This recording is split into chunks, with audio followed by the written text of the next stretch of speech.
The most important decision you'll make in your 20s and 30s is who you decide to partner with, specifically have kids, because you're in that person's life for 20 years. And I have a lot of friends who are successful in most exterior metrics but don't have a real partner in their spouse. And they have what I would call a life full of stress and disappointment on a regular basis. Whereas I have friends who on an external basis may not look as successful, but they have a real partner and everything just burns brighter for them. So the most important decision you'll make is who you're fortunate or not fortunate enough to partner with. OnlyFans. There you go.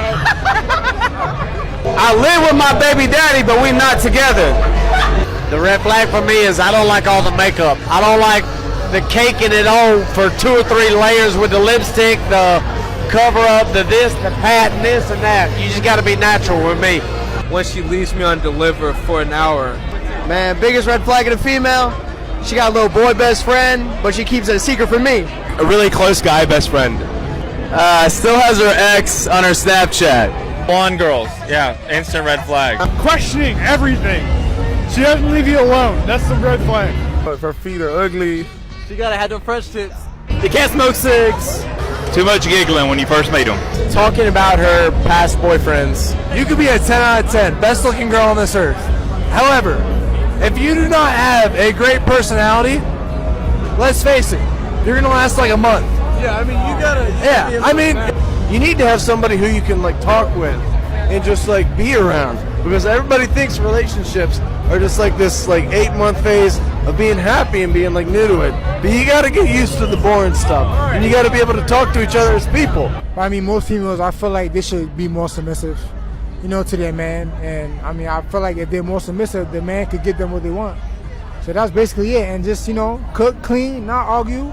When they have a hard time, when they come home from work or anything like that, I feel like that's the best female. So. How old are you? 24. 24? Yeah. Are you single?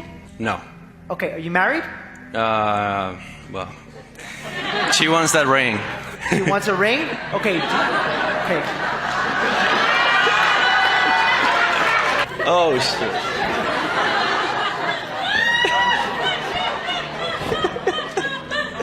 What are you gonna do? Brother, look at me in my f***ing eyes right now. Look at me right now.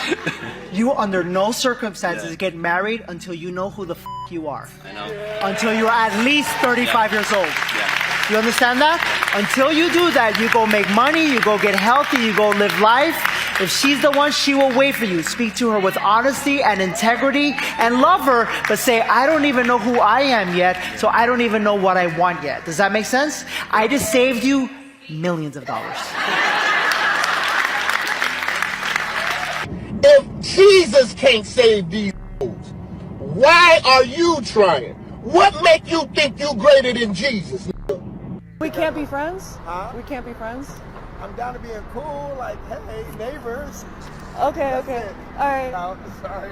Welcome to our video where we talk about how girls can't be rejected and boys need to stop simplifying. So if you've only watched the first clip of the video, the first one is about how one of the most important decisions in your life is choosing who you're going to spend time with.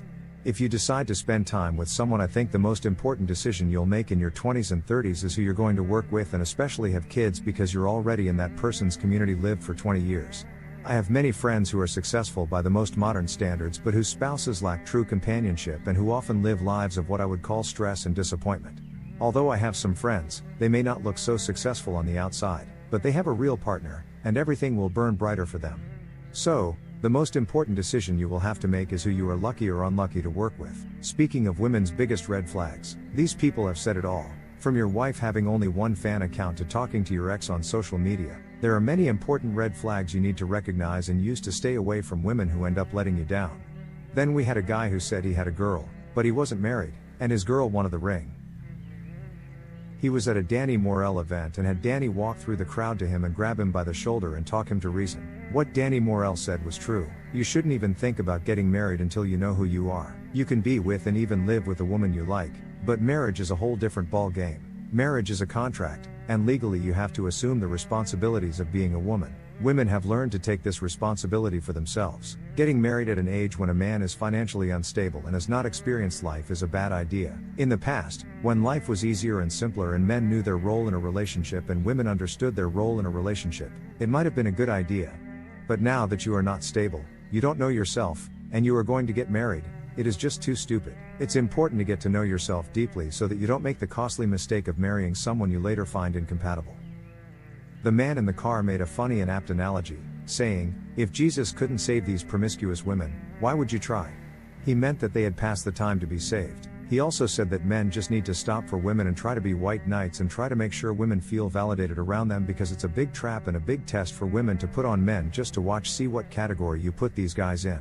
In the last video we had a guy who knew how to be a man and not act like a woman. The woman, possibly the new neighbor, had already started talking to the man, but he wouldn't let her do it, and he made it clear to her that he wasn't a fool she could hang out and forget about the problem later.